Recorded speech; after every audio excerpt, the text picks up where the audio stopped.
Good afternoon. Thank you for being here for our newest new knowledge session, and we're so glad to have you. And today we're doing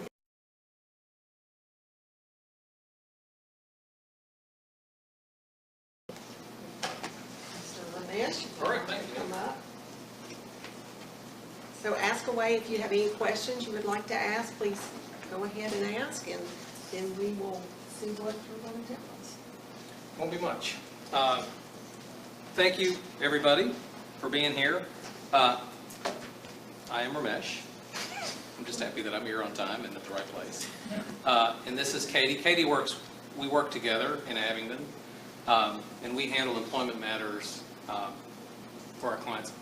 And I'll tell you, our employment matters that we handle comprise a wide variety of things, but they include workers' compensation, which unfortunately in Southwest Virginia we have a lot of workers' compensation matters, but we do handle a whole flurry of employment-related issues. Now, here's the shameless plug. I'm with PennStuart here in Abingdon, and Catie is as well. But PennStuart, we have about 40 lawyers. We have offices here in Abingdon, in Bristol, Tennessee, in Johnson City, Tennessee, in Richmond, Virginia. We have about 8 lawyers in Richmond, and in Prestonsburg, Kentucky. So we're spread out. We consider ourselves a regional firm because we do have offices covering numerous states. And many of us, including the two of us, are licensed in both Virginia and Tennessee, so we do work on both sides of the line. So having that and having the workers' comp background and employment law knowledge, we feel like we can be more of a full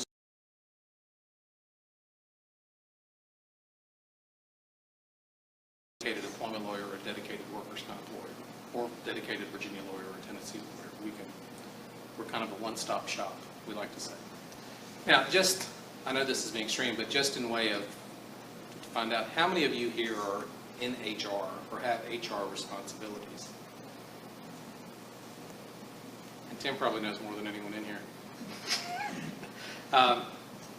So what we're going to do, employment law is such a broad spectrum of topics, right? In fact, I think being an HR representative is one of the most difficult jobs there is, simply because you have so much to take care of and so many issues to handle. For example,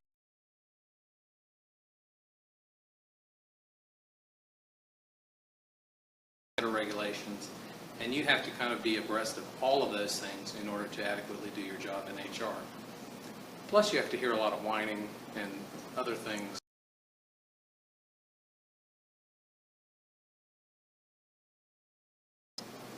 And I've been doing this for 28 years, so I am jaded, so I'll apologize ahead of time. But Tim knows this. He's known me way too long that I represent employers. So now, in terms of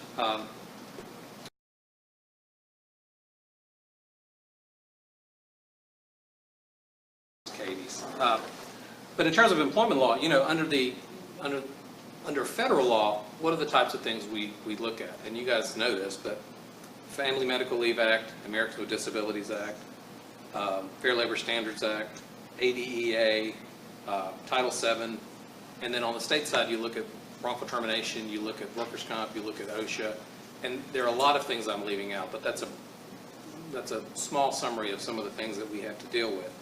And for example, there's a lot of interchange, and you know this from someone has a workers' comp claim, all of a sudden it may trigger FMLA responsibilities, it may trigger responsibilities under the Americans with Disabilities Act, there are accommodation requests.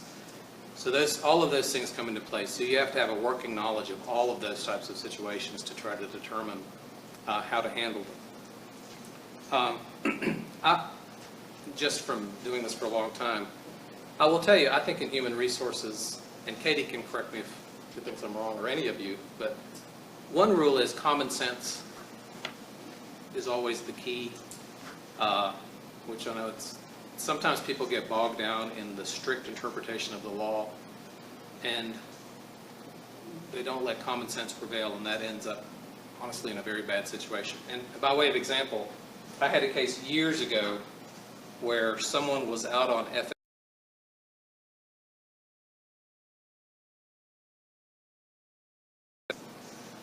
and the father died. So the leave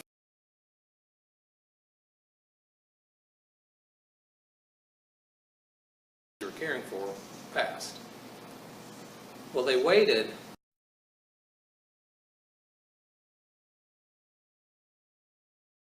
terminated because he was no longer protected under the Family Medical Leave Act. Now, technically that sounds like it may be kosher, but does that seem wrong to you? I mean, does that seem, maybe not wrong, but does it seem kind of smelly to you? And what I tell people is the people that are going to be making the decision on whether you did the right thing or the wrong thing are, next time you're in Walmart or Food City or wherever it is, look behind you. That's your jury. Those are the people that are going to be deciding whether what you did was right or wrong. And in the case that I just mentioned, this company had a bereavement policy where you got 3 days leave under the bereavement policy. No one ever notified the employee of that, and the employee honestly didn't ask for that. But that is certainly a way to get around this and to try to, to try to fix this situation. So they got sued. And they settled because, it was just not going to be a good situation. The other human resource rule that I always tell people, there are 2 other ones. And one is, there are laws that we have to comply with, but there are also internal rules. And Katie's going to speak extensively about employee handbooks and the importance of employee handbooks and what should and shouldn't be in them. I haven't seen Katie's presentation, so I hope that's what she's going to say, but I assume since it says employee handbooks, is rules should have a purpose. And honestly, you should do a thorough, and I would suggest an annual review of your employee handbook and of your employee policies. In fact, I just reviewed a handbook for an employer and brought it up to date, and it was only a year old, but there were still things that needed to be changed in order to bring it up to date. Now, so rules should have a purpose, but it is equally important that enforcement of the rules, if you don't enforce the rules that you have in place, don't have the rule. And that holds true from an HR standpoint. It holds true, honestly, from a workers' comp standpoint. If you have safety rules in place and you don't enforce them, it's as if you don't have the rules to begin with. So if the rules have a purpose, make sure people are following them and you're enforcing them. And the third and the broadest but the best rule for human resources is no good deed goes unpunished. Trying to help someone out, don't be selective about who you help out. Situations vary, I understand that, but I can tell you I've seen many situations where trying to do a good deed will bite you and you will pay for it in the end. I'm not suggesting you not do good deeds, but I'm just saying be consistent about how you administer your rules and your procedures within the company. So we've talked about, how am I on time? Are we out of time yet? We talked about state and federal. So what I'm going to talk about is, and I've talked about a little bit, but briefly about some of the recent case law that we've had, and then Katie will talk a little bit more about some of the nuts and bolts. I can tell you, I don't know that we're going to take the whole hour and a half. We can if you want, but usually people don't cry when we stop talking. So in Virginia, there are, obviously there are state laws in place. And on the federal side, there are federal laws in place, and we've talked about some of those federal laws. In Virginia, in the employment setting, and I'm not going to go into the whole variety of them, but the broader one that we talk about a lot is, everyone says Virginia is an at-will state, at-will state. Well, what does that even mean?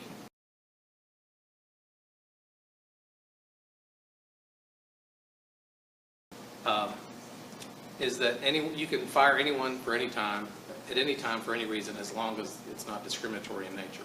That's a broad definition of it. That is, unless they have they're part of a collective bargaining agreement, or unless they have a contract of employment, or some promise of employment. And that's one of the reasons why we look at employee handbooks, to make sure employee handbooks don't make some promise or some guarantee of employment. That's one thing you want to make clear in your handbooks, and I'm sure all of you do. But it states clearly and often that this does not alter your employment at will status. Again, if you have a contract with someone, the contract will dictate the terms of the employment. So there was a recent case, the Virginia Supreme Court, Francis versus National Accrediting Commission, Career Arts and Sciences. And it kind of defined a little more carefully what employment at will means in Virginia. And I'll just read it. But under the employment at will rule, either the employer or the employee may terminate employment at any time, as I mentioned, with or without cause or reason. Right? So that's pretty broad. But there are exceptions to that. And the narrow exception provides that an at-will employee may assert he or she was wrongfully discharged if the termination violates Virginia public policy as clearly expressed by a Virginia state statute. So, and in that case, the Supreme Court delineated basically three exceptions to the employment at will theory. One is that if the employer violated a policy which enables an employee's statutory right to something. So if the employee has a statutory right to something and the employer violated that by engaging in this termination, that's a violation. The second circumstance is when the employer violated the public policy that was expressed in the statute and the employee was a member of the class the statute protects, which again goes back to discrimination in effect, that you can't terminate someone. If there's a statute in place to protect someone and someone is a member of that protected class and you terminate them, then they're protected under the statute. And the third is an employee can bring a wrongful discharge claim when the discharge was based on the employee refusing to commit a crime, which it's not earth-shattering. If, for example, if you tell your internal financial people to cook the books and they refuse to do it, you can't that.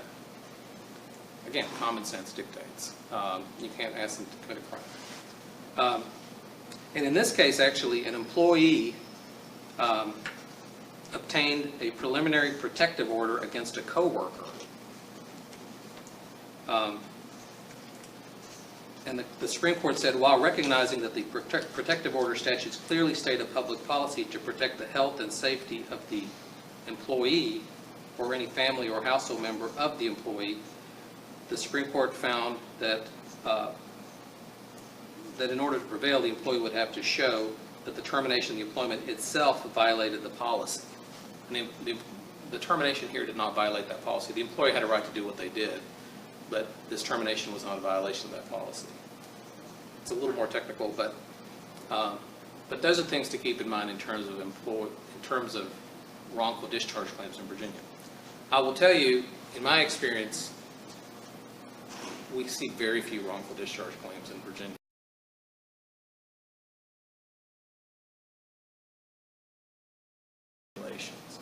And part of the reason you don't see as many is because of the rules as I've articulated them. Yeah, everyone, unless contractual or part of a collective bargaining agreement, are employees at will. So then let's move to the federal sector. And we've talked about Family Medical Leave, Americans with Disabilities Act, and all of those types of situations. But let's talk about sexual harassment for a second. And there was a case, Wilson versus Gaston County. This is a Fourth Circuit case, and the Fourth Circuit is a federal circuit that encompasses Virginia, also West Virginia, South Carolina, North Carolina, and Maryland. In this case, and this is really an interesting case, Wilson, a female, was a paramedic, and with the county. So she was a paramedic for Gaston County. Putnam,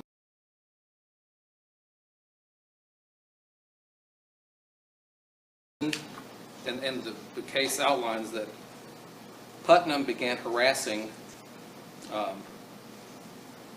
Wilson for 11 months, and including patting her on the butt, telling her she had a nice butt,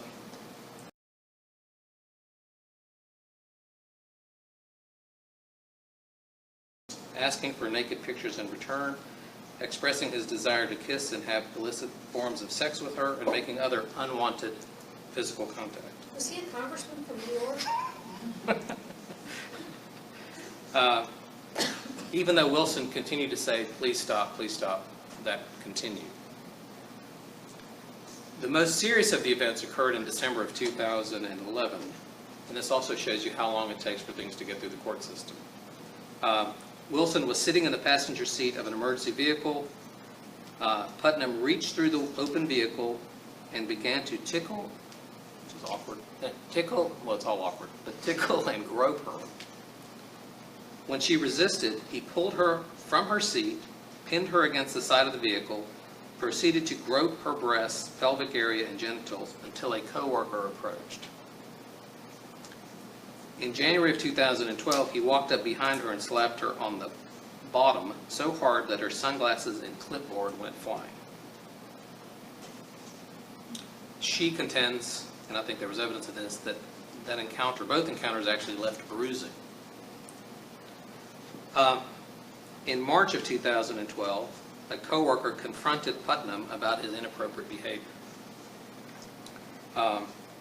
And that resulted in another altercation between those two, and which, because of that altercation, a captain or a supervisor overheard what was going on and came over.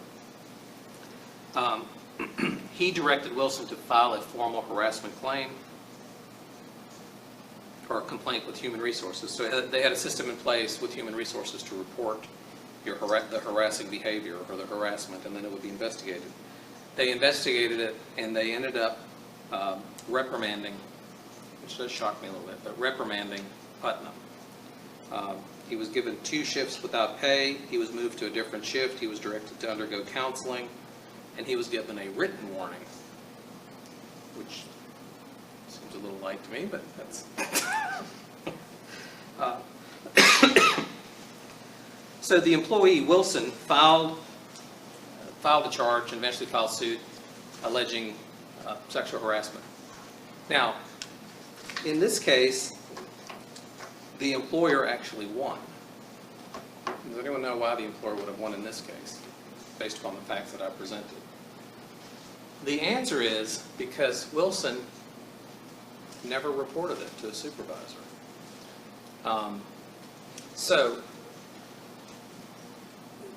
So the employer couldn't do, I guess the evidence was the employer didn't know about this until the captain got involved and told her to file a written complaint. As soon as she filed a written complaint, they investigated it, they reprimanded him, and they took appropriate action. But until they knew about it, they really couldn't do anything. But what this, I think this was fortunate for the employer, to be honest with you. I mean, because this looks like a terrible situation. But I wouldn't take from this that you can take a, hear no evil, see no evil type of approach to it. You can be charged with constructive knowledge of this type of thing if you don't have protocols in place for them to report this type of behavior. And I would suggest, and I would ask Catie to chime in too, that have a procedure in place where someone can report it to Human Resources or an alternative way of reporting it. Because, whether we like it or not, sometimes it's someone at Human Resources that's creating the behavior, or the supervisor is creating the behavior. And if the protocol is reported to supervisor and that's the only person you report it to, that's going to cause some problems. So this also highlights the importance of establishing an environment hospitable to reporting and encouraging employees to report this type of behavior so that it can be prevented sooner rather than later. Because the ultimate goal is to prevent the behavior. And common sense, again, is if we don't know about it, we can't prevent it. I don't know why she didn't follow the protocol, and maybe she was scared. I have no idea. But if she had reported it earlier, this could have stopped a lot earlier, and we wouldn't have escalated to this December 2011 event or the January 2012 event. So I also think the other important thing that I'm not going to talk in detail about, but something we actually offer, but something I would recommend, and that is sexual harassment training. And I would do it, honestly, I would do it annually as well, or certainly more frequently than not.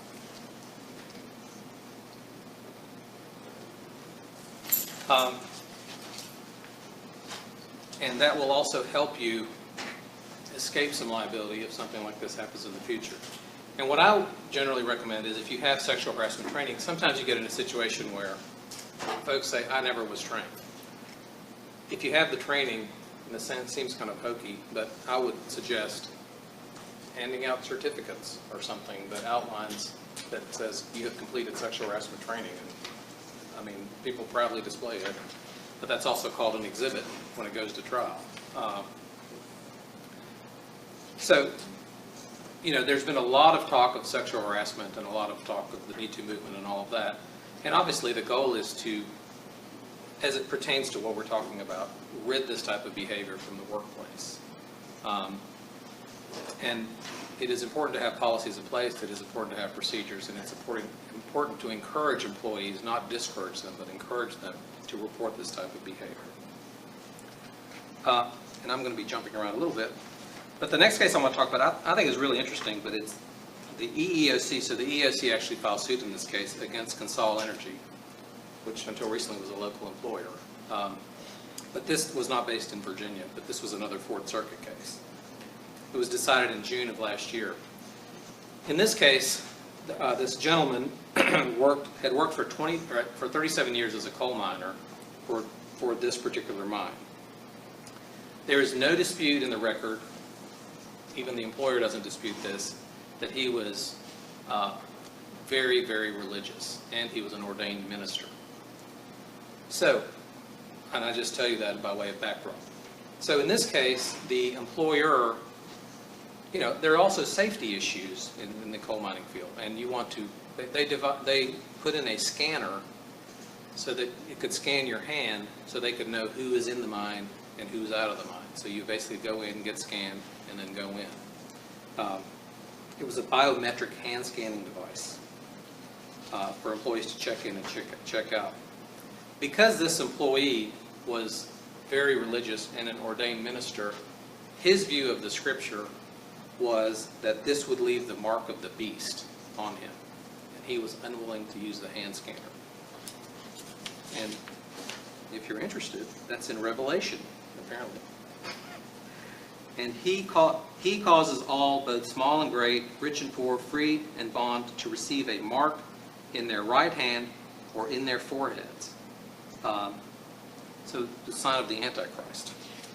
So his interpretation of the scripture, and he was sincerely religious, was that he did not want to do that because it would leave the mark of the beast on him. He asked for an accommodation. So this is a religious discrimination case. He asked for an accommodation to accommodate his religious beliefs. He didn't want to use a hand scanner. He said, look, I'll punch in, I'll check in with my supervisor, whatever you want me to do, I'll do it, but I'm not using the scanner. They said, no, you have to use a scanner. So he resigned under threat of termination. He said, all right, then I'm just gone, I'll just quit. Now, keep in mind, just because someone quits doesn't get you off the hook, because that's basically called a constructive discharge. You're basically forcing him to quit. So it has the same effect as a discharge. And what came out, and this goes back to common sense. What came out during the course of this litigation was they wanted him, he could use his right hand, left hand, whatever, but they wanted him to get scanned. He said no. He refused. That's what caused him to separate. They had two employees that had hand injuries, and they devised a separate method for them to scan in when they go in. They didn't have to use a scanner. But they wouldn't do that for him. We call that adverse evidence. The other thing was there was an internal email from one of the supervisors to another saying, let's make our religious objector use his left hand. So, getting back to the broader law that's at issue here, Title VII requires employers to make reasonable accommodations for employees' sincerely held religious belief, unless that would impose an undue hardship. The court here rejected the employer's argument that the employee's religious beliefs would not be compromised because scanner did not imprint or leave any mark. Their position was, which I find interesting, was that their reading of the scripture was different than his. And the court said, that's not the issue. He has a sincerely held belief. The issue is not how you read the scripture. The issue is whether his belief is sincere and whether he believes what he is reporting to you. And then the secondary question is, would it pose an undue hardship for you to accommodate him? And we know it wouldn't, because you're accommodating two other people. And those accommodations are under the Americans with Disabilities Act. But it's an accommodation nevertheless. So, as you can imagine, Consol lost this case. Again, common sense prevails. I don't know if someone had it in for somebody or exactly what the situation was, but they could have easily remedied this situation. And honestly, probably saved themselves about $250,000 in legal fees by simply saying, use the same method that these other two people use. Are there any questions? Tim?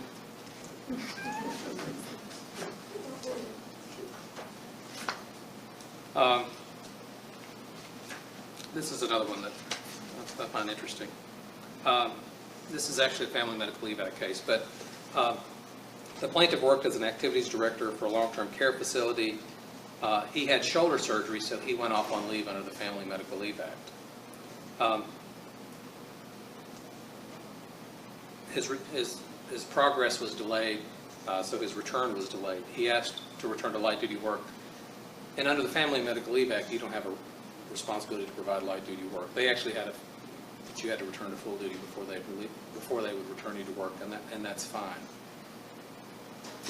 Under the Family Medical Leave Act. Keep in mind there's an Americans with Disabilities Act component that we aren't talking about here. They gave him an additional 30 days of leave. And that's one thing to keep in mind. You have your set leave under the 12 weeks of leave under the Family Medical Leave Act, but additional leave may be an accommodation under the Americans with Disabilities Act. So keep that in mind. Just because the 12 weeks are up, if they ask for accommodation and they need, it can't be, unending. But if it's a short time period that they're asking for additional leave, that can be viewed as triggering your responsibility under the Americans with Disabilities Act to provide them with that additional leave. And that's what was done here. He was given an additional 30 days of leave. But while he was on this extended leave, he posted pictures, which is another thing we'll talk about, and that's social media. He posted pictures of, he went to Busch Gardens, he went to St. Martin to visit some family. He posted pictures of all of this. So when he came back from leave, the employer terminated him. And then he filed suit. The court agreed that the employee did not have a right to light duty under the Family Medical Leave Act. I truly wonder about the Americans with Disabilities Act component of this, but as it pertains to the Family Medical Leave Act, they said they were fine on that, and that their fitness for duty certification was appropriate as well, except you also have to take into consideration the reasonable accommodation under the Americans with Disabilities Act. But they ruled in his favor in terms of the retaliation claim, that they retaliated against him for being on leave under the Family Medical Leave Act. And one of the key things that the court looked at was the temporal proximity of, he just comes back from leave and they terminate him. And that's similar to the case I talked about earlier, where the person's on leave to care for his ailing father and doesn't come back in time and they terminate him. So here the court found that to be pretty compelling, that as soon as he came back he was terminated. And also keep in mind, and this is hard for everyone to stomach, but the fact that someone is on Family Medical Leave Act doesn't mean they're bedridden.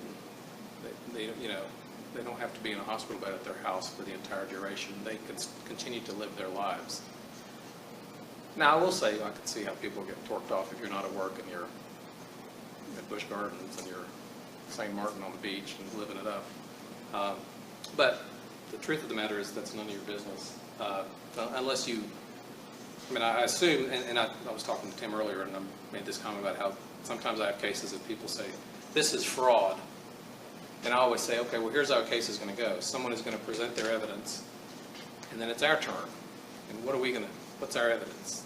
Well, I think it's fraud. Okay, well, you'll tell the judge that. And you know how that's going to end? You're going to lose. We have to have evidence of fraud.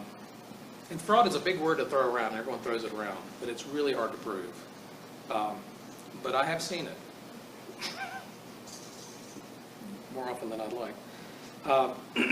So that's a lesson in common sense as well, this case that we just mentioned. What I may do is turn it over to Katie.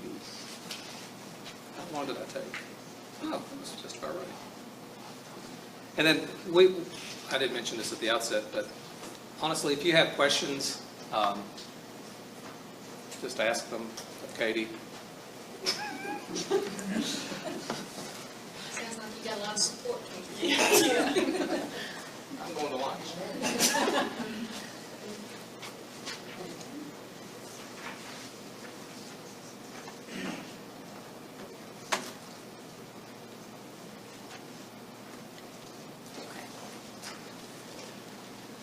I'm going to get a little more specific talking about the employee handbook, because I think it's something that is really important, and a lot of times it's something that's sort of scrapped together as an afterthought. And if you were to get sued for any reason, it is going to be one of the first things that the other side's going to ask for, and they're going to go through it with a fine-tooth comb. In addition to that, it just helps communicate your policies, makes everything uniform.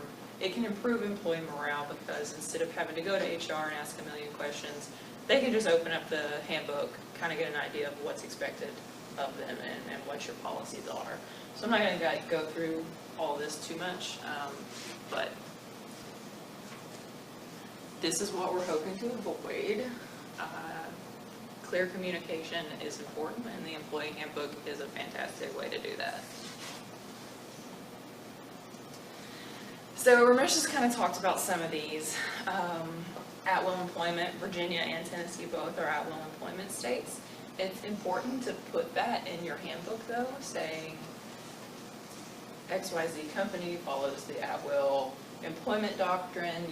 Your employment can and will be terminated for any reason with or without cause or notice. And the reason I say that is because of the second one, which is a contract disclaimer. You want to avoid making your employee handbook a contract, and to maintain at-will employment. And in Virginia, there's a presumption that the handbook is not a contract, but that can be altered by language used. And that's why I make sure and say, hey, include a statement that we are at will and we remain at will. And also throw in a statement in there saying, this is not a contract, do not perceive it as a contract. If you have employee contracts that you do give out, say, hey, only the CEO or COO have the authority to enter into employee contracts. Everyone else remains at will. Reservation of rights. And if you all have questions, please ask as I'm going along. I'll have to wait till the end. Reservation of rights, saying the company can alter the handbook with or without notice. A statement that the current handbook supersedes previous versions, and along with that, putting a date on your handbook, so that there's not really a question about which version is the current version. If you say 2011 version and then you come out with 2012, if we went to litigation about anything, it'd be pretty clear that the 2012 had superseded it. Prohibition on harassment. This one's really important and should be included in every handbook. We don't harass, we don't discriminate, and we will not retaliate against you if you report any instances of harassment or discrimination. And that sort of leads into the non-retaliation policy, which I think there should be 3 non-retaliation mentions at least in a handbook.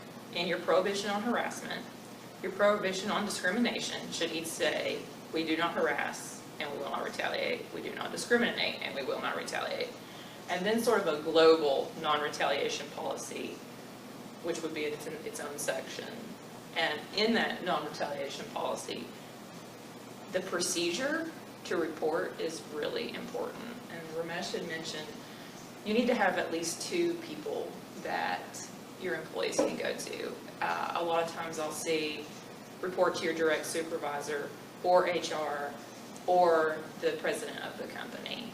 And that way, if there are problems at different levels, there are options and those are communicated. statement regarding benefits plan documents. I think it's fine to put in your employee handbook, hey, we offer medical, dental, and a 401k. I tend to advise that you should avoid putting specifics about those plans in there because plan documents change. And so what I mean by the statement regarding benefits plan documents is whatever you say about the benefits you're offering and who you're offering them to, full-time or part-time or whatever. At the end say benefit plan documents. Those documents will control, meaning that if there's a discrepancy between your handbook and those documents, the documents are what the employee should look to. And then also very important, very, very important, is the acknowledgement. At the end of all this, every employee should sign and date that they have received, read, and understand the employee handbook. And that way there's no doubt that they got it. And then keep a copy of that in their personnel files.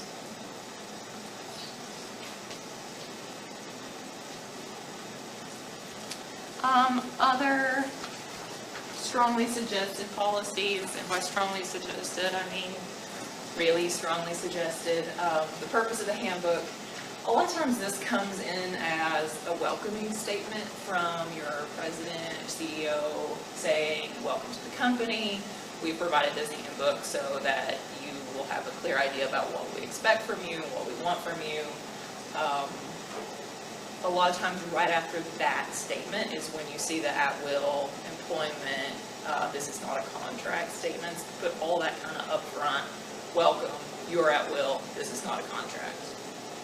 EEO statement, equal employment opportunity, this is that anti-discrimination, and there are protected categories of people, both on a federal and state level. Religion, age, veteran status, genetic information, those are all federal. And a lot of times those are protected on the state level as well, but states will also add their own. For example, in Tennessee, you're also protected based on creed. And so you would want creed to be in there if you have operations in Tennessee. Virginia has citizenship status. But if you have operations, let's say it's something going on in North Carolina, you would want to make sure that those North Carolina protections are included and mentioned as well. Employment classifications. This goes along with the Fair Labor Standards Act. Define full-time, define part-time, define exempt and non-exempt. A lot of times, or not a lot of times, but sometimes I will see part-time, full-time employees are 35 hours and above, and part-time employees are 30 hours and below. And so there's this question of, okay, well, what's that 30 to 35? So just make sure that those definitions, whatever they may be, kind of line up. Because if you have someone who works 33 hours, what are they? And then that can bleed into, are they eligible for your benefits, any other sick time, leave time, whatever. Work hours. For here, hours of operation. If you have several shifts, you could define the shifts if that makes sense. You don't have to, all that's optional. Break time, how do you give breaks? Keep in mind that some state laws require you to give breaks based on meal breaks, based on how many hours have been worked. And then in this, I always like to mention a probationary period. This is a thing I see a lot, employers wanting to say, hey, you have 60 days of a trial period. And that's fine, but remember that employment remains at will if you keep it at will. So you can terminate them even without saying that. But if you still want to add that, this is another time to mention that even during this probationary period, you remain at will. Because some courts have interpreted, hey, you have 60 days trial as, hey, here's a 60-day little mini contract where we can't terminate you. So again, you can avoid all that just by having a policy that says, we have a 60-day trial period, but your employment still remains at will, and we can terminate you without cause or notice. Attendance is important, and this is a good opportunity to lay out a procedure about Who do employees report to if they're going to be absent? What happens if they have something unplanned comes up? What do they do? Do they call into the main line? Do they call a supervisor? Timekeeping, again, how do you keep time? What's your procedure there? What happens if they forget to clock in or clock out? What do they do? And really important is a prohibition on clocking in or out for another employee. Pay practices and payroll deductions, again, along the same lines. Just whatever you do, is it bi-weekly, once a month?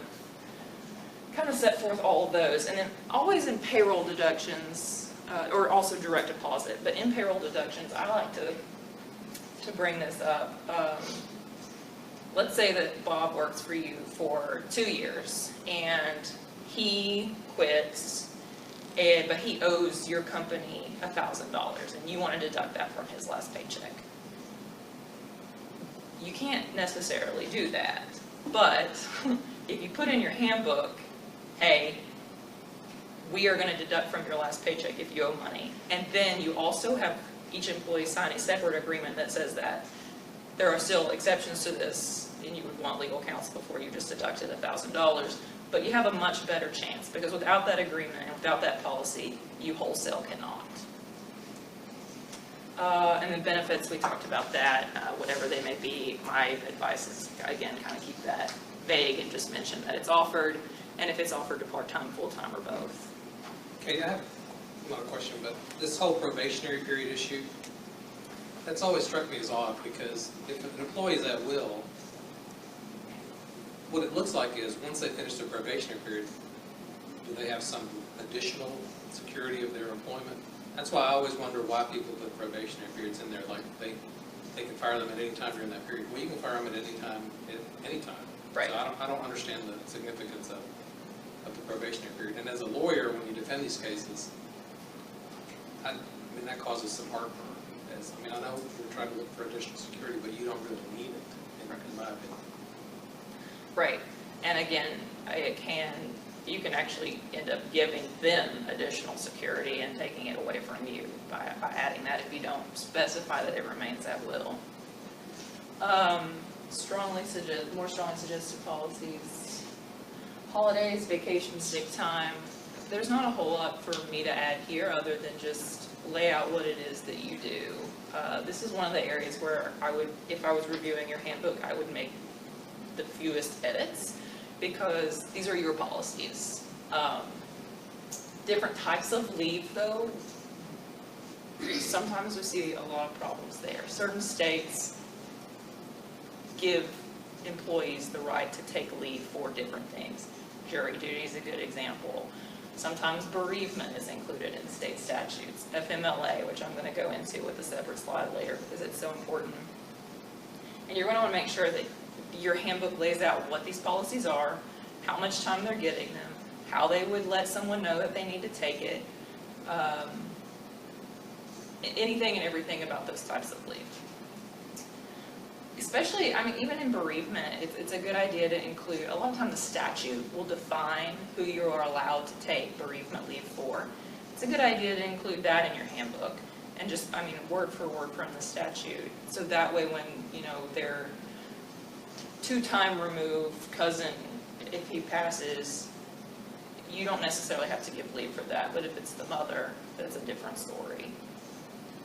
Reasonable accommodations, Ramesh talked about that. It's very important to have a clear policy here, talking about, first of all, this company does give reasonable accommodations, and if you need a reasonable accommodation, you should see this person and put in that person and maybe also an alternative.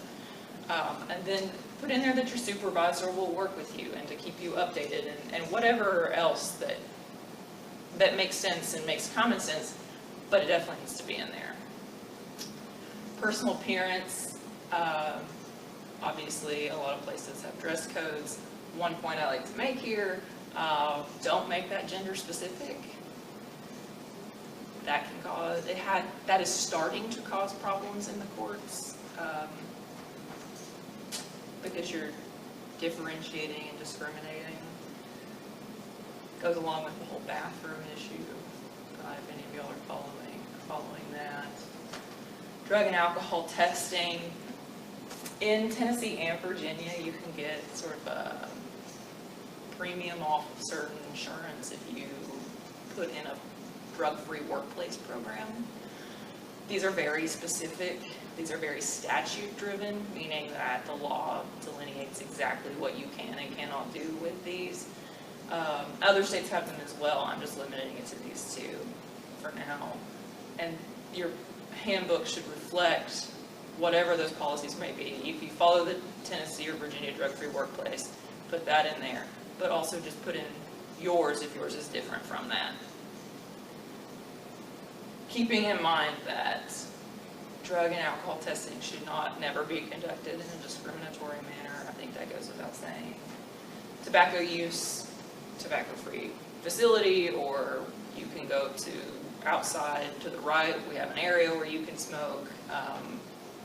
Another thing is e-cigarettes. It's usually good to address that kind of stuff in these as well. It's sort of the new thing to address. If driving on company business, if you're just a regular employer and not a trucking line, then a small policy here about don't text and drive, follow traffic laws. If you have an accident, report to sue and HR, all that's good. If you are a trucking line, then there are tons of policies there, and you would need an entire safety manual. Company inspection of work area, basically a statement that says, we can check your stuff.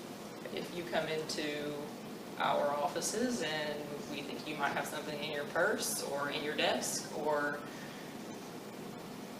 on your person, we can ask to look through that. Again, this is something that should not be conducted in a discriminatory manner because that's when you're going to see problems, but no expectation of privacy is completely reasonable to be in an employee handbook. And then weapons and nonviolence. This can get tricky. It can be really state specific about what you have to do. I know in Tennessee you have to have a big sign out front that has to be a certain length and width and with an image of a gun with a thing through it. Virginia's a little different. Guns in parking lots are also different.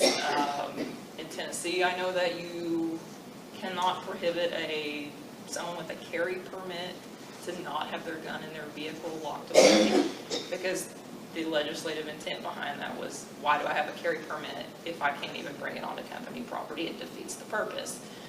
So they can't bring it into your facility if you prohibit it, but they can't keep it in their car, and you can't prohibit them from doing that. So a lot of times we'll see handbooks with, if you have operations in Tennessee, Georgia, North Carolina, and Virginia, a specific policy for if you're in Georgia, this is what you do. If you're in Tennessee, this is what you do. And your handbook it's your handbook. It can address whatever you need it to address. Let me say, on the drug testing, common sense again.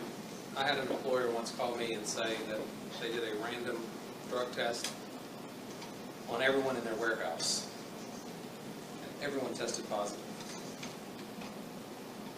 And the question was, is that random if you test everybody? It is not. And the question was, what do? We need all these people. Well, why did you test everything? And then the other issue is, and I'll be the first to confess, the issue is OSHA coming out with this post-action drug testing issue. There's an issue about post-action drug testing. If you have a rule where you test everybody, the concern is that will discourage employees from reporting work-related accidents and serve as a basis of retaliation. So you need to keep that in mind in terms of that policy, and maybe only test in those situations where drug or alcohol impairment could have caused or led to this accident. So I just want to throw that out there. Right. Reasonable suspicion testing is always typically a valid reason to do it. But he's right there. There are certain categories where you can and cannot drug test or alcohol test, and that the drug and alcohol policy would be a good area to kind of lay those out. And they're fairly involved. Maybe that's another lunch and learn discussion. FMLA, there's so many questions about FMLA. It confuses HR, it confuses employment lawyers. It can be incredibly difficult to decide what to do with certain situations because you can see the craziest scenarios come out of FMLA leave. But before including an FMLA policy, ask yourself if you are a qualified employer. Because if you include an FMLA policy and you have less than 50 employees, but you offer FMLA leave, you will be held to the FMLA. If you don't have if you have less than 50 employees and you just offer a leave of absence policy, then all of a sudden you don't have to comport with the FMLA. And the FMLA can be very difficult at best. So if you have at least 50 employees within 75 miles though, and let's say that you have that, then you need to include FMLA policy. It has to be in your handbook. And you also, what I mean by the poster requirement is you have to have a poster up in your workplace saying these are the laws of the FMLA and we are an FMLA employer. This is one policy that the statute itself kind of really is specific about what you need to include and not include. So this would be one area to probably ask legal counsel, at least do some Googling and find out what to include there. You need to include, for example, when FMLA leave is triggered, what happens, who they report to, whether it's paid or unpaid, those types of issues. I can go into more detail than that. I don't want to go into a lot of FMLA stuff if there are a lot of people here that don't even have enough employees to trigger FMLA. This is a big issue. Personal use of employer-owned internet devices and resources. So, do you allow your employees to get on the internet or check their email using your devices? It's sort of your choice, emphasis on the sort of, the purple communications bullet point there that I have in italics. The NLRB is the National Labor Relations Board, and they are going to be, for the next few slides, they're going to be sort of the pain that makes it difficult to determine what should or should not be in your handbook.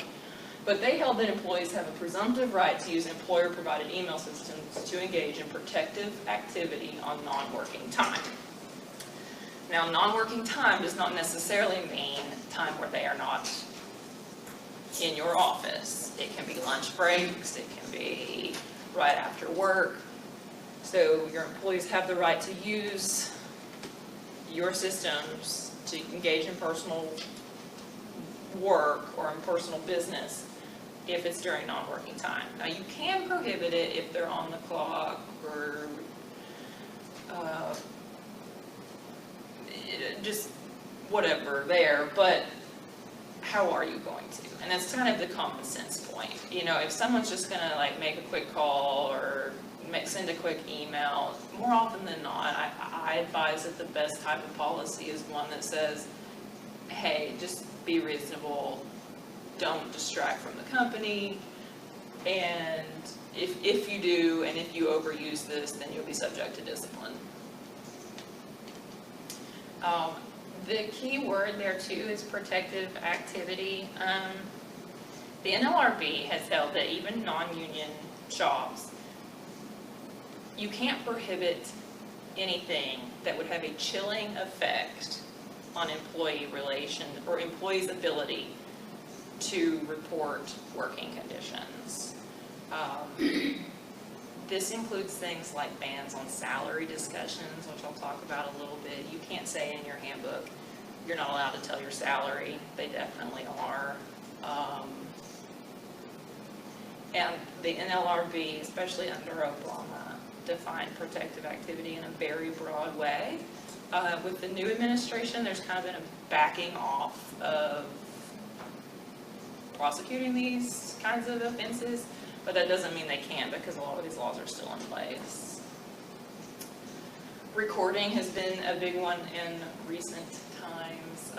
Wholesale bans on recording, can't really do it unless you have a very compelling reason, and by very compelling, it needs to be like we work in a hospital and they're recording patients. Obviously, that's a compelling reason. But just in general, we don't want to be recorded because they might capture something confidential, probably not strong enough. So back to privacy considerations, searches, you can monitor electronic communications, and I would put that in your handbook if that's something you're going to do and want to do, and I certainly would advise that you put it in there even if it's not something you're going to engage on a daily basis, because if you ever need to, you've given yourself the right to do it. Any searches should be for a legitimate business purpose, and I just basically exercise caution. If it's their cell phone and you're not paying for it, the courts haven't really come down on whether or not that's allowed, but I would recommend that you probably not, and before you do, maybe get with legal counsel and discuss whether or not there are valid reasons for doing that, because that can kind of get into some constitutional issues there, and those are always tricky.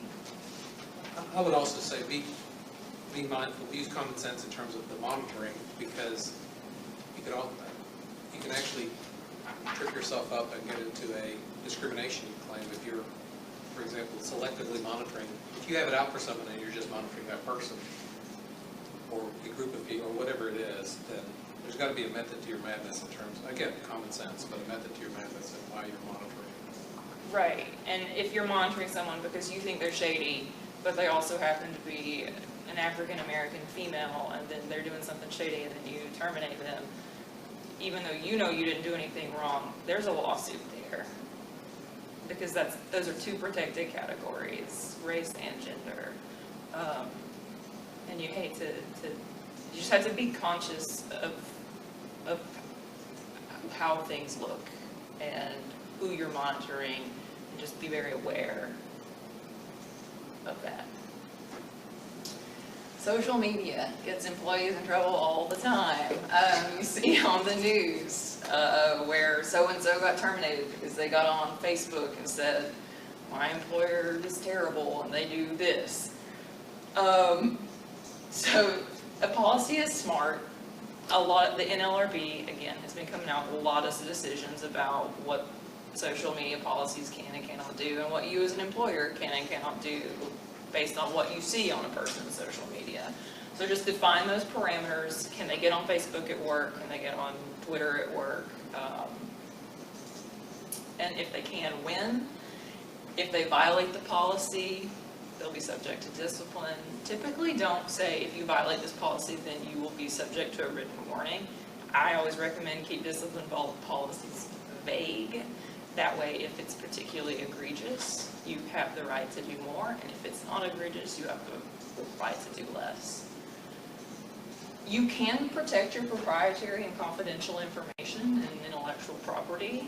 Your employees cannot go onto social media and say, customer XYZ bought this and they spent this much money, if that's confidential information.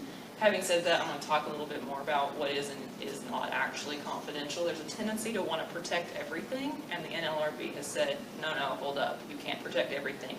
Just because it's customer information, is that actually confidential? You need to be a little more specific. And so this is one area to really go in and define.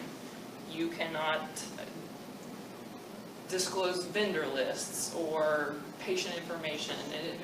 Patient information could go into HIPAA as well, but keeping that definition pretty, like, the more you can over-define this, I think is best. And again, the whole chilling effect thing, the NLRB is coming out with decisions still giving employee rights to organize and engage in concerted activity. This again is salary discussions, talking about working conditions.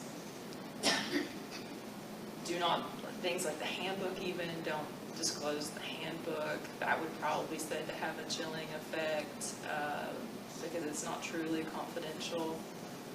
And disclaimers won't save you. So if at the end of this policy you say, I don't know, just a disclaimer that says, but you can't, what am I looking for?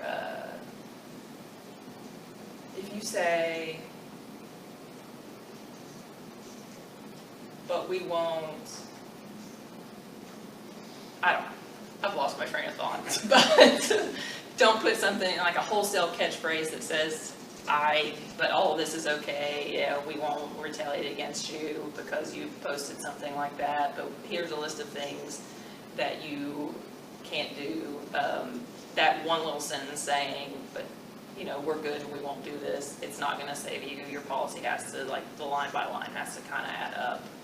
And then investigate immediately and take appropriate action for any violation of this policy. How am I on time? Discipline, progressive discipline is typically the way to go in a policy. Bright line rules about if an employee does X, then Z is going to happen. There's always variations, and you and HR know this. There's always something that makes it a little bit more or a little bit less. And so just saying, first you'll get a written warning, then you'll be required to take 5 days off, and then you'll get termination. These are the 3 steps. That's fine, but just reserve the right to impose any level of discipline, and you can skip steps 1 and 2 and directly terminate them if you want.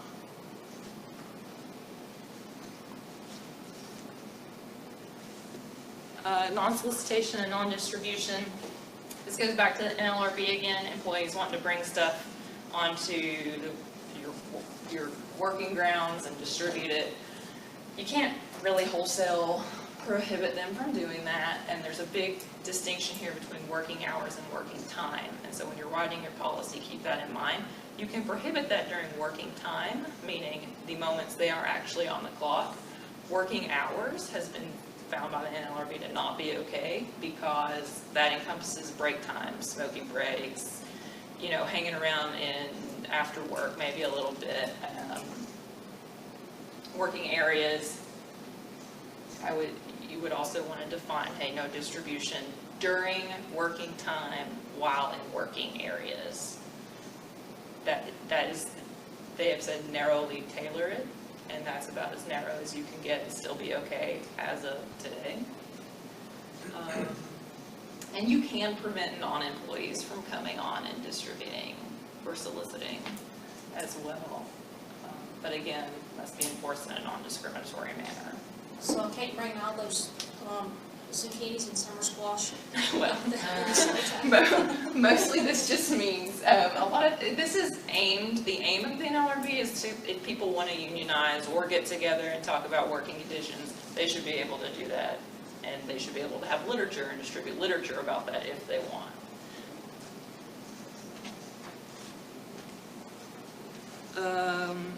So this is the confidentiality part, and I've included all these examples, which I will let you all read.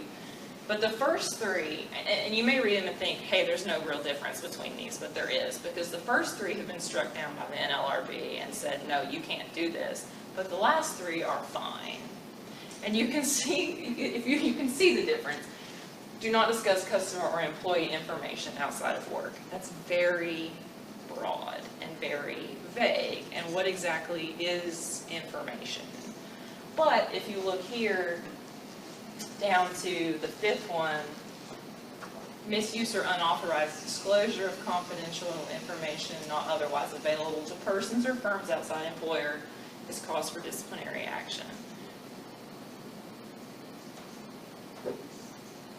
That narrows it to, first of all, confidential information instead of customer information. It specifies, instead of saying outside of work, it narrows it down to not otherwise available to persons or firms outside of employer. And it is cause for disciplinary action, is saying, not a wholesale prohibition on discussion, but it is saying that you'll be subject to discipline if you do these things. One I see a lot is the third one, discuss work matters only with other employees who have a specific business reason to know or have access to such information. Again, work matters is the problem there, because work matters could be your salary, it could be the fact that, you know, your employer sexually harassed you, it could be those types of issues. And I said, so narrowing it down to confidential information, proprietary information, trade secrets, the narrower you can get this, the better. And then going back to handbook is not a contract. If you really want to bind your employees to not giving out confidential information, you need a separate agreement, because this is not a contract, and it's great to put this in there so that they have expectations, but it's not going to bind them. So if you are dealing with a lot of trade secrets, confidential information, and you just really do not want this specific person to disclose it based on their position, we can draft separate agreements, the confidentiality agreements, and then that will be a binding contract on that person. And then if they do happen to disclose, even inadvertently, that information, it's actionable by you. Whereas if you just have this policy and then they disclose, there's not a lot you can do unless you create the contract out of the whole handbook, which you don't want to do. Performance reviews and promotions. And then anti-nepotism and anti-fraternization. These are just policies to include. Do you allow it? Do you not? The performance reviews, how you do them, how often you do them, who you do those with. A point that we always like to make is be honest in your performance review. It's really difficult to look someone in the eye and tell them that, you know, they're not being a very good employee. And you may like them personally, which makes it even harder, but if they're not performing up to standards, it's always important to, first of all, put that down on paper and then communicate that to them. Because then if you have to terminate them later, there's a reason why. And then if they come and they sue, and they say, hey, you fired me because I'm a woman, you can pull out that performance review for the past 2 years and say, no, we fired you because you weren't doing your job. But it's really hard to do, but it is important. Because I can tell you the flip side of that is if you don't do that and they file suit, that's the first thing they're going to pull out. You said I was the best employee ever. You never said that there was anything negative about my performance. Yeah, and any opposing counsel, that in their first grab of information, they're going to request all of that, personnel file and all that's in there. The only thing I'm going to talk about here that I haven't already talked about is false statements about the company. You can't punish somebody for going out and saying, you know, XYZ company is unfair and they do these sort of broad things. Just because they're maligning your reputation a little bit, you can't terminate someone based on that unless there's a real reason, and it's certainly not something to put in a policy. Because again, the NLRB. And then, as Ramesh said, this stuff is coming out on like a monthly basis, so it's always best to have your handbook reviewed once a year.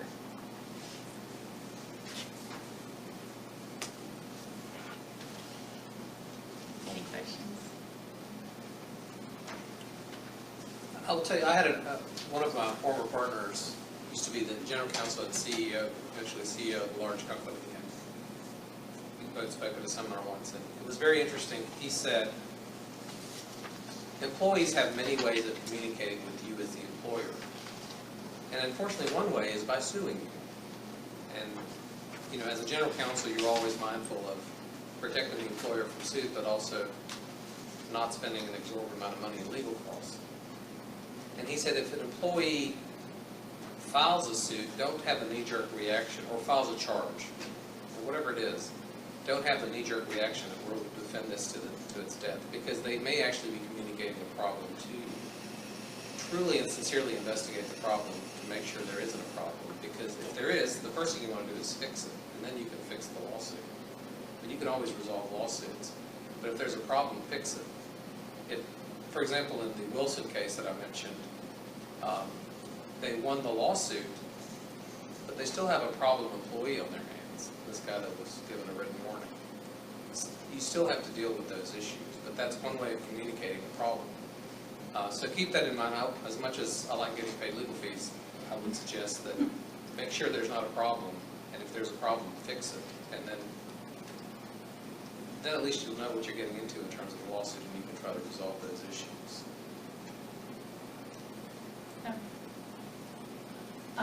One final thing to keep in mind with your harassment policy is broaden that one out. Don't make it all about sexual harassment, even though you want to specifically mention that. There's a lot of other types of workplace harassment that can get you in trouble as well.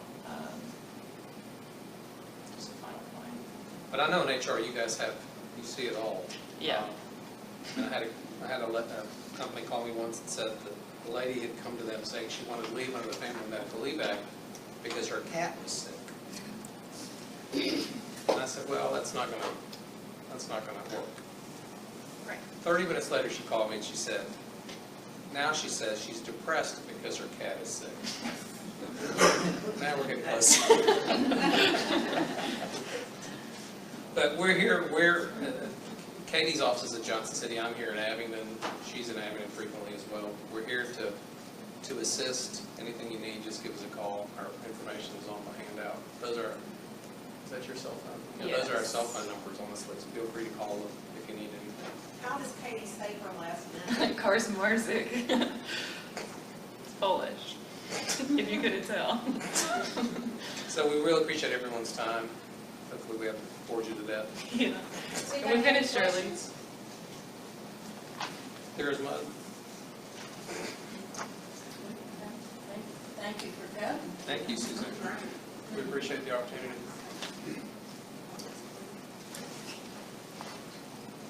We're letting class out early. Thank you so much. We appreciate it.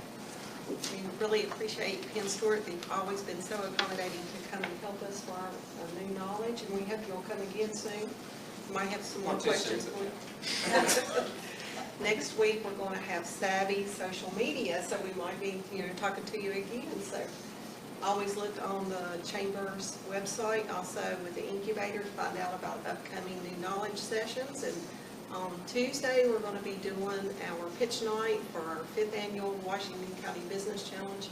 So if you have some time, please come and join us, because we're looking forward to that. So thank you again. All right, thank you.